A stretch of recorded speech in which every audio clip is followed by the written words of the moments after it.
کہا جاتا ہے پہاڑ کی چوٹی پر ایک درخت تھا اور اس درخت میں ایک عقاب نے انڈے دے رکھے تھے۔ ایک دن شدید قسم کا طوفان آیا، تیز ہوا چلی، ان انڈوں میں سے ایک انڈا نیچے گر گیا اور یہ عین اس مقام پر گرا جہاں پر مرغی کا ٹھکانہ بھی تھا۔ اب مرغی نے اس انڈے کو اپنا انڈا سمجھ کر باقی انڈوں کے ساتھ اس انڈے کو بھی اپنے نیچے رکھ لیا۔ وقت گزرنے کے ساتھ ساتھ ان انڈوں میں سے چوزے نکل آئے۔ اب یہ چوزے بڑے ہونے لگے۔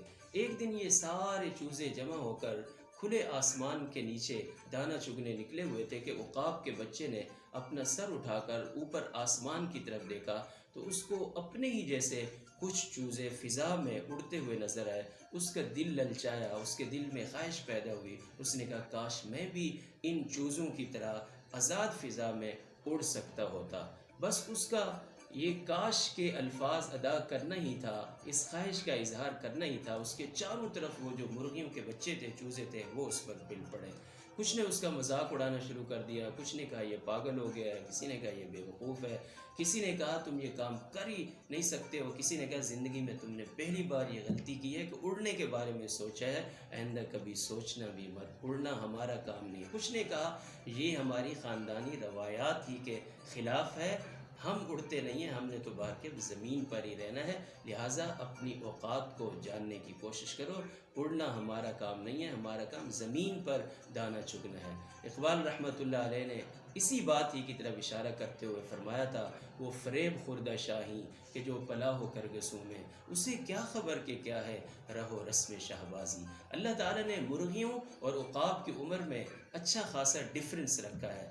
وقت گزرتا رہا، بالآخر مرغی بھی مر گئی، مرغی کے وہ بچے بھی مر گئے، لیکن عقاب زندہ رہا۔ اس کو اپنے دوستوں نے، ان چوزوں نے اس قدر مایوس کر دیا تھا کہ باوجود اس کے کہ عقاب کے بارے میں آتا ہے یہ 10,000 فٹ کی بلندی پر پرواز کر سکتا ہے، وہ زندگی بھر کبھی ایک چھوٹی سی اڑان تک بھی نہ بھر سکا۔ اب اسی مثال کو سامنے رکھتے ہوئے ہم آ جاتے ہیں اپنے معاشرے کی طرف۔ ہمارے معاشرے کی جو سوچ ہے وہ بھی اسی طرح کی نیگیٹو سوچ ہے۔ جب کبھی ہم اپنے بڑے پلین اپنے دوستوں کے ساتھ گلی محلے میں، اپنے بھائیوں کے ساتھ، اپنی سوسائٹی میں جب ہم ڈسکس کرتے ہیں تو ہمیں ہماری حوصلہ افزائی کرنے کے بجائے عام طور پر ٹانگیں کھینچی جاتی ہیں اور ڈرایا جاتا ہے اور مایوس کیا جاتا ہے، یہ تمہارے بس کی بات نہیں ہے، تم کبھی نہیں کر سکتے ہو، اس میں تمہیں نقصان ہو جائے گا، اس میں تمہیں لاس ہو جائے گا۔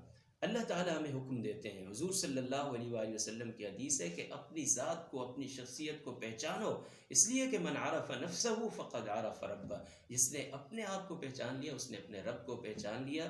ہو سکتا ہے اللہ تعالیٰ نے ہمارے اندر بھی شاہین کی سی صفات رکھی ہوں، لیکن ہمارے ارد گرد کے مرغی کے بچے اور وہ چوزے ہمیں آگے بڑھنے سے روک رہے ہوں۔ اس لیے اونچا اڑنے کی کوشش کرنی چاہیے زندگی میں، اچھے پلان کرنے چاہیے، اس لیے کہ یہ زندگی انسان کو ایک مرتبہ ملتی ہے اور انسان کو چاہیے کہ وہ پلان کرے کہ وہ بہت بڑا کام کر جائے تاکہ رہتی دنیا تک لوگ اس کے کارناموں سے مستفید بھی ہوتے رہیں اور اس کو اچھے الفاظ میں یاد بھی کرتے رہیں۔ کسی بہت ہی بڑی ہستی کا یہ فرمان ہے کہ خواب ہمیشہ بڑے ہی دیکھا کرو، اس لیے کہ بڑے خوابوں ہی کی بڑی تعبیریں ہوا کریں۔